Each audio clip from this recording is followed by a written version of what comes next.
I came here with an express wish to find out more about self-inquiry and your take on it. Having just read the Ramana Maharshi book, Be As You Are, a bit closer, yeah. There were some quite clear instructions on how he taught self-inquiry. Whether it's true or not, I've no idea. But it seemed to be very simple and would take it like to the end of thinking anything related towards a separate I, which they then called self-realization. And including getting rid of the vasanas. So I've been having just read that, and it sort of sounds very exciting. And then coming back to your path, which seems wonderful and complete, and it all makes so much sense. And I'm just wondering, well, is Ramana's old techniques still valid? Have they been superseded with your take on everything? I don't really know how you know far more about it than me. I wanted to have more information as to how to perhaps to take self-inquiry further, because it's been a relatively new part of my life, having been involved with Course in Miracles most of my life. So this was a new element, and I've found it incredibly helpful. Particularly just asking, who am I? Yeah, okay.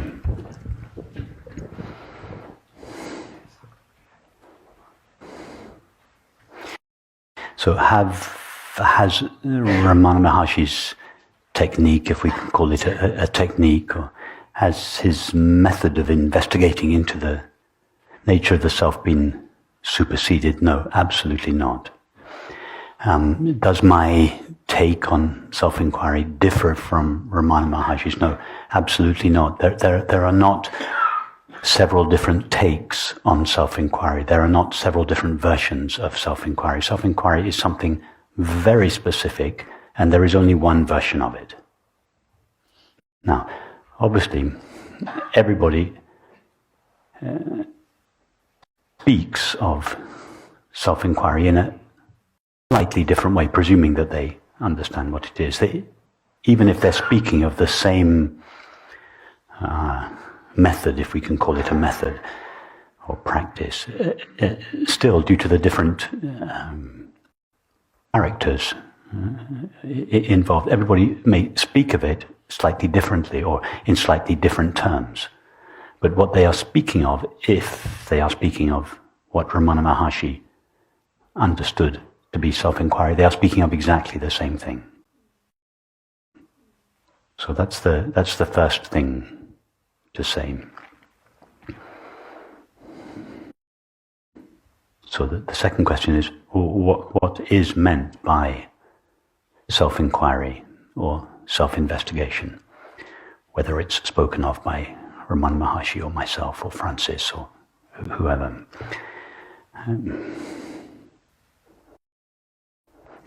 Self-inquiry is a translation of the term Atma Vichara, which, like all Sanskrit words, the words are layered in their meaning. So Atma Vichara could be translated as self-inquiry, self-investigation, or self-abidance.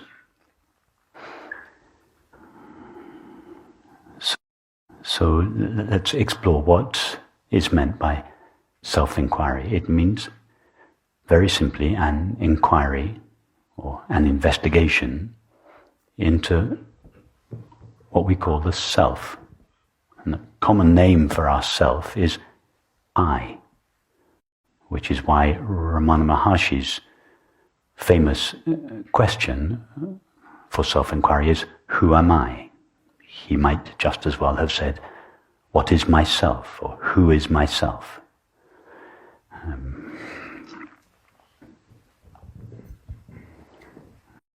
Now, sometimes people ask Maharshi, but which self is being inquired into? Do we mean the separate self? Or do we mean the self of infinite awareness? And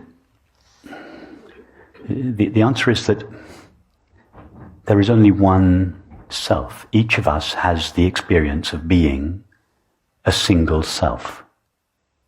And the name we give to that self is I.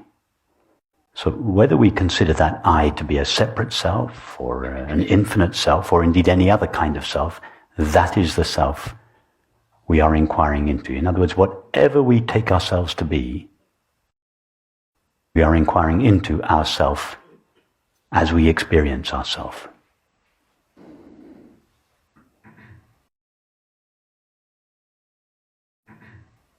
So,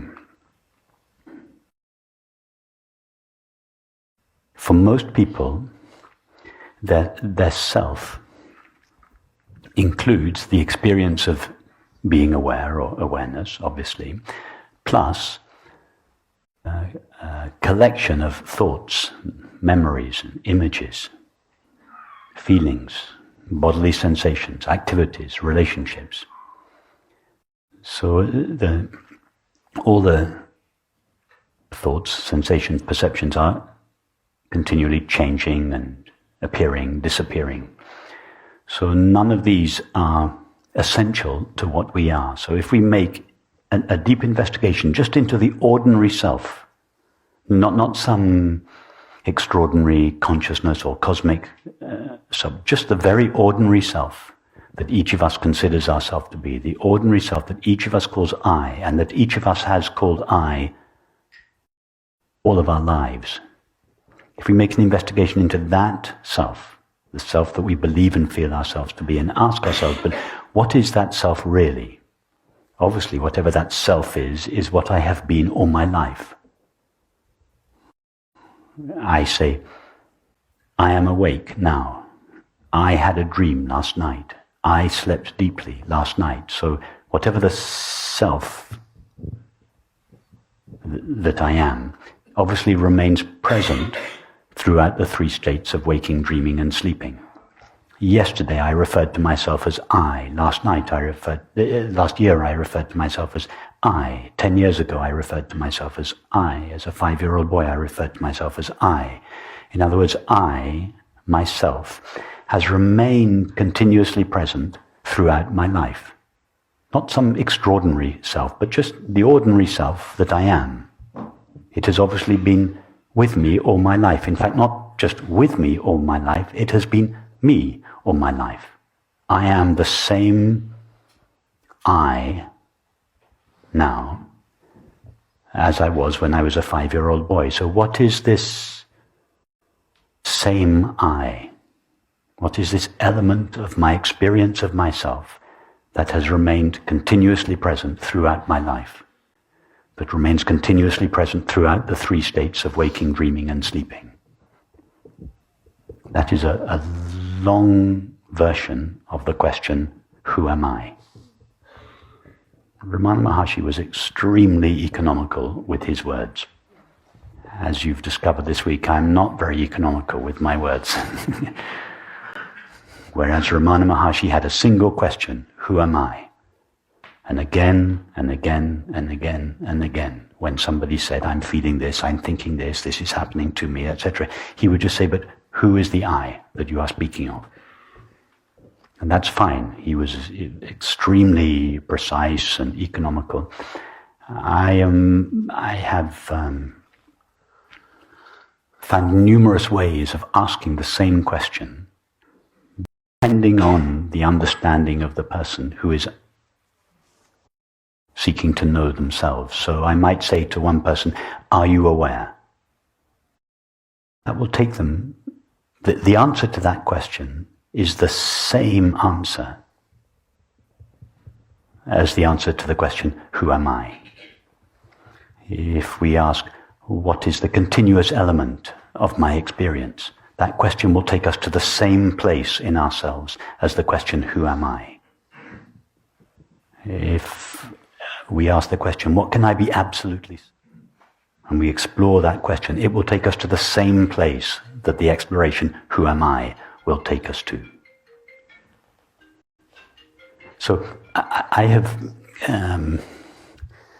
when I say I have evolved, it's not something I've worked out. It's that in the course of conversations with people, this single question, who am I, this investigation into the essence of ourselves, has taken on, has found new forms in response to different questions and different people's understanding.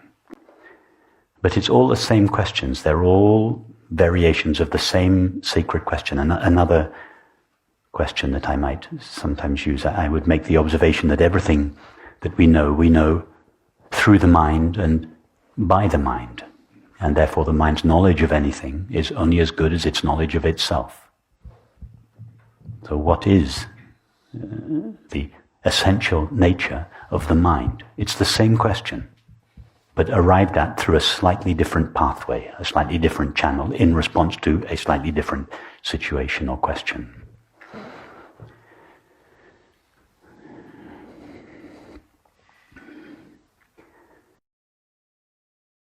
And the analogy that I use more and more now, because it is such an efficient and accurate analogy, is John Smith and King Lear. That is the best analogy I know for self-inquiry. Because so often people think the separate self is something different from the true self that we hear about, this infinite consciousness. And we hear ideas that you have to get rid of your separate self, you have to annihilate the separate self, or the separate self dissolves. All these ideas, none of which are true. They're all either approximations within the limitations of language to an idea that is true, or they're misunderstandings. They could be either. But in either case, it is, I feel, misleading to speak about the getting rid of the separate self, or the dissolution of the separate self, or the annihilation of the separate self, because all these ideas give credibility to a self other than the true and only self of infinite consciousness, which has to be first annihilated before the true self of consciousness, infinite consciousness, can be known. In other words, it's like suggesting that the I of King Lear is something different from the I of John Smith, and that the I of King Lear first has to be annihilated before the I of John Smith can be realized.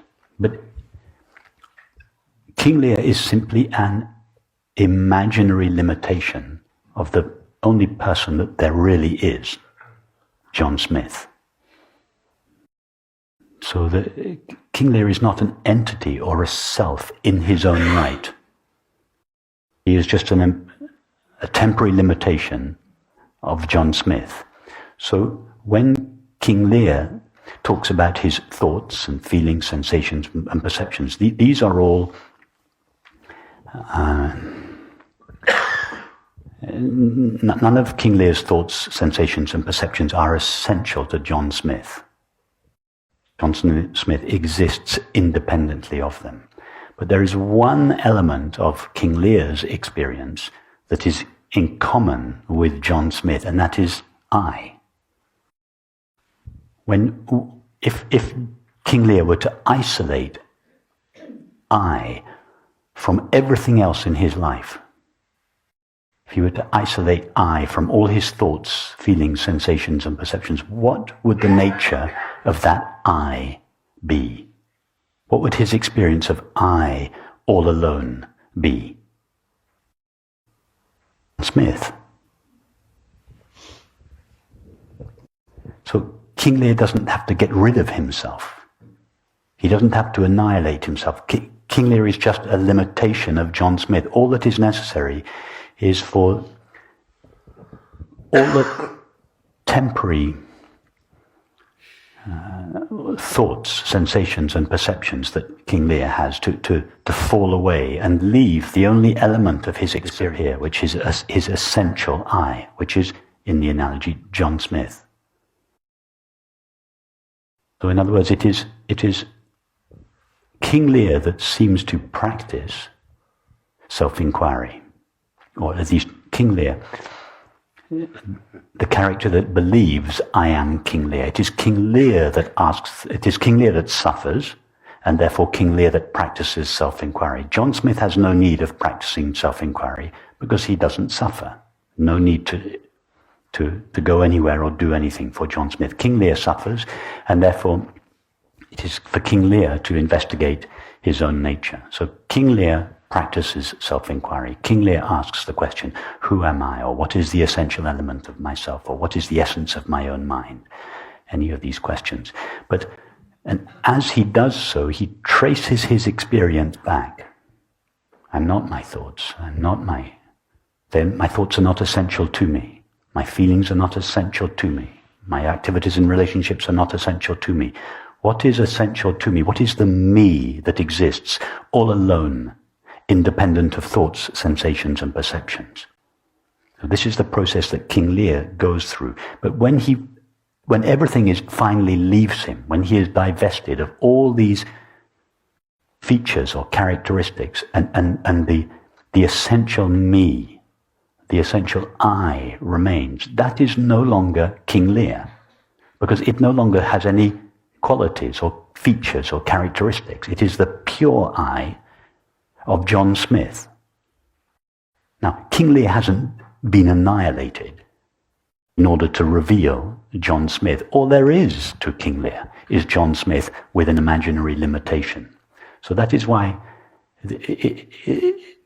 the I is revealed. Remember, reveal from revelare, to lay bare in Latin. It is a laying bare of the essential nature of King Lear, which is John Smith. So self-inquiry is this process, if we can call it a process, through which the essence of our mind, the essence of ourself is laid bare, is revealed underneath or behind all the layers of thoughts with which it seems to be obscured. That makes all perfect sense. No problem with that at all. The idea of personhood, the mixture of story and my characteristics, etc., etc., etc., and history, so on, they're like an add-on. Yes. And people will say, well, that's me. So why would they want to get rid of the me that they know to find the essential me? I mean, when we understand the answer is to find everlasting peace, joy, happiness, and the truth.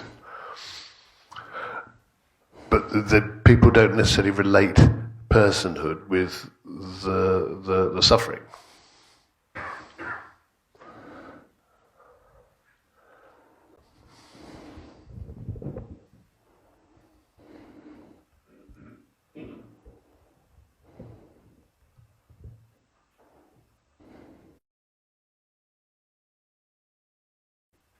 Yes, and therefore it takes some time to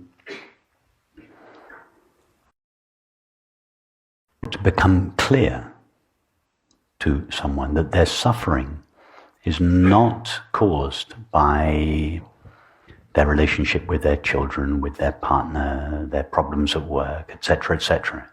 It takes some time to understand that the essential cause of our suffering is the fact that we have overlooked who or what we essentially are.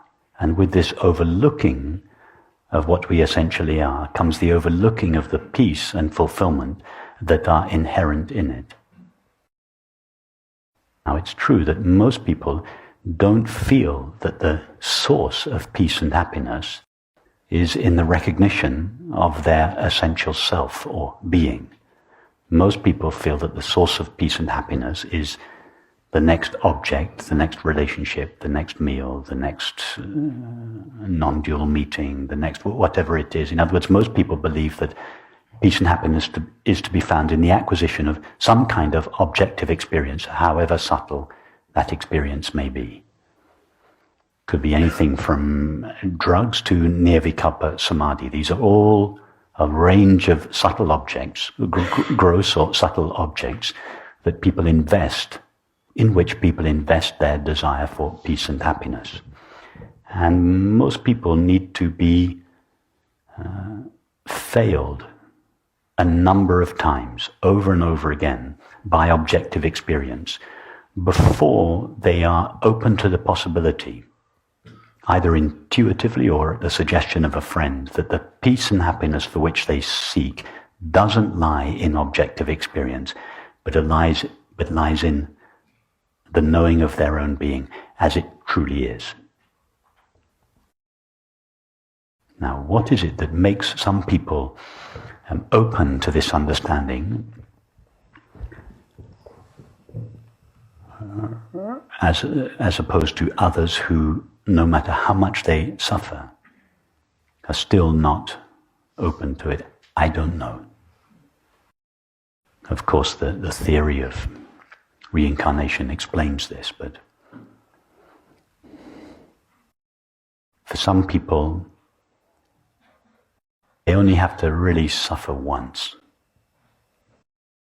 to realize, I have invested my happiness in this object or this relationship, and it's let me down. Every object and relationship, sooner or later, will let me down. Some people only need to taste that failure once or twice, whereas before they are open to this new possibility. Other people suffer bitterly throughout their lives and are not open to this possibility, even when it is made available to them.